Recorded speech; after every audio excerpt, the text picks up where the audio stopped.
নবীগণের মধ্যে কার কণ্ঠস্বর সুমধুর ছিল?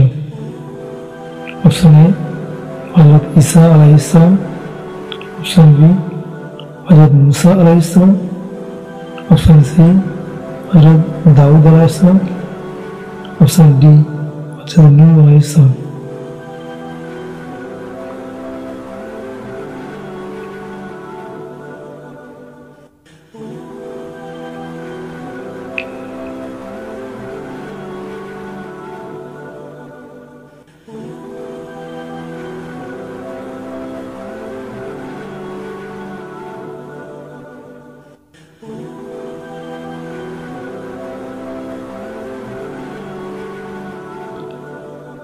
সঠিক উত্তরটি হলো অপশন সি হযরত দাউদ আলাইহিস সালাম।